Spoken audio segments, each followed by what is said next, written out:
Dominique Wilkins. Hey, this is Sean Kemp. This is Gary Payton. Hey, this is Pau Gasol. NBA fans, what's up? This is Vince Carter here. Hey, what's up? This is Matt Barnes. If you're an old school NBA fan like I am, make sure you check out the Basketball Time Machine with my man Sean David.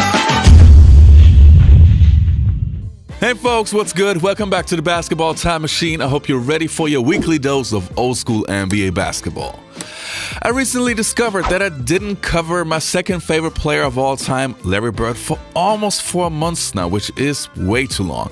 So in today's episode, I want to show you guys NBA legends giving their opinion on how good Larry Bird was, and I really did my best to find some clips that you probably haven't seen a million times before. So yeah, I hope I hit you guys up with some new stuff. And before we start with this episode, I want to ask you guys for a small favor. If you're new to the channel, please subscribe to the show. And also, if you like the content, please hit the like button. All right, enough said. Now let's dive into today's episode.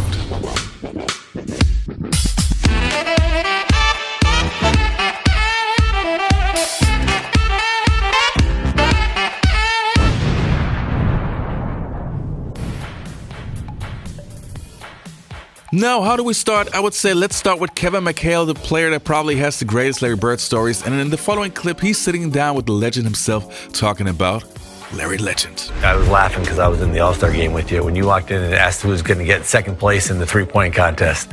When you walked in there, what were you thinking when you made that announcement to the room? Just messing with all those guys like you always did. Yeah, with everybody? I didn't. I had no clue. I never really practiced. Me and Danny used to shoot some before we went out there, but everybody's sitting there. Everybody's real quiet. You really didn't. You knew the guys, but you never were around them.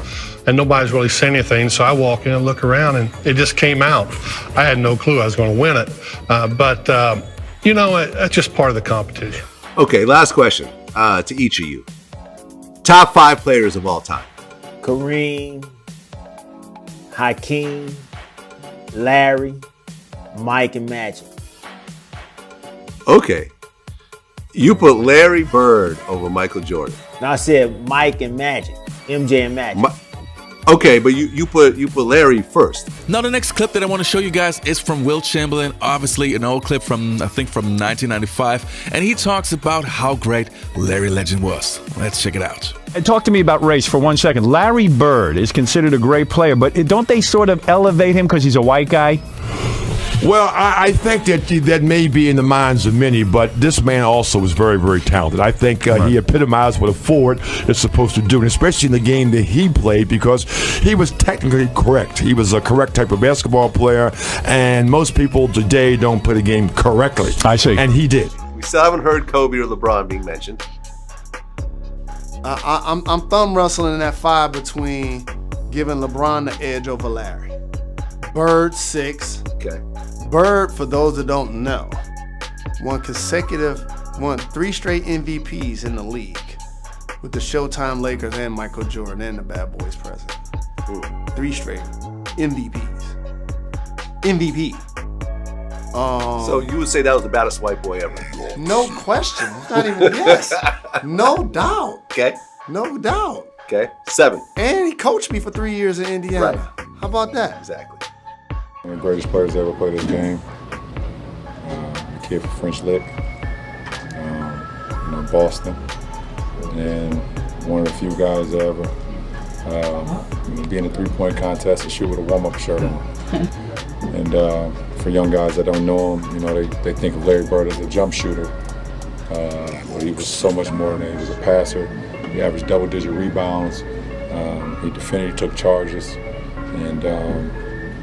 He's a straight-up complete basketball player, and me as a small forward, Scotty, Bird, Doc,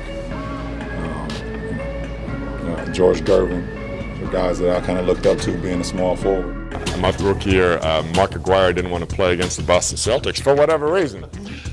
Could have been called Bird idea. Yeah, traded match. So I was, I think, at that point, the 3rd small forward, and Larry gave us 50.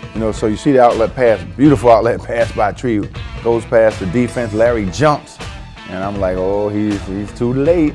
He's too late. And I got fouled on this play, but that dunk was more of a kind of an angry dunk, because I think I got torched a couple of times earlier. So that was a way of getting him back. Look out! He almost ripped the glass apart on that one. He said, I like you. You got heart, but I'm still getting 30 on you tonight. But to me, I couldn't believe he jumped at it. When you talk basketball to someone like Larry Bird, you're getting a history lesson too. I mean, the guy is part of history. To play against guys like that in my career, that's once in a lifetime. Now, the next clip that we're going to take a look at is with Patrick Ewing on the Dan Patrick Show, talking about his relationship with Larry Bird and what made Larry Bird unique. Did he talk trash on the floor? Oh, definitely. I think that story you talked about, X, I think that's one of the stories you got from me.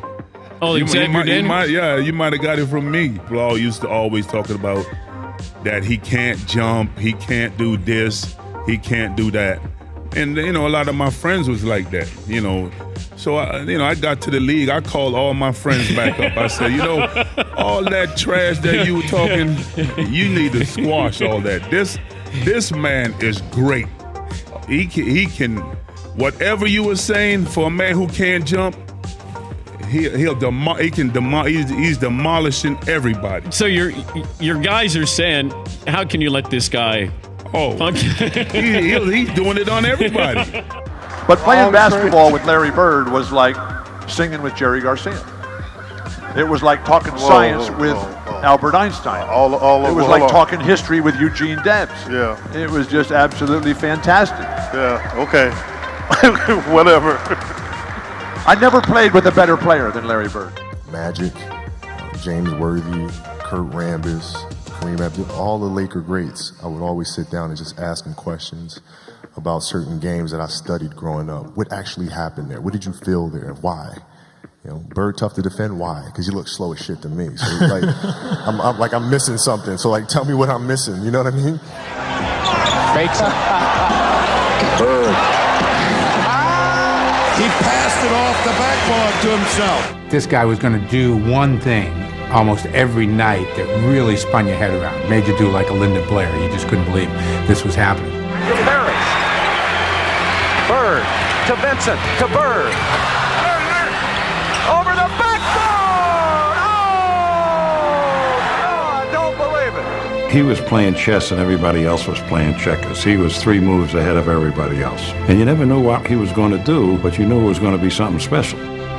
Bird steals it. You can see it coming, and look at the pass to Mchale. Isn't that beautiful? He would do a head fake, or he would do this, and the guy would turn, and he would just fake the crap out of guys.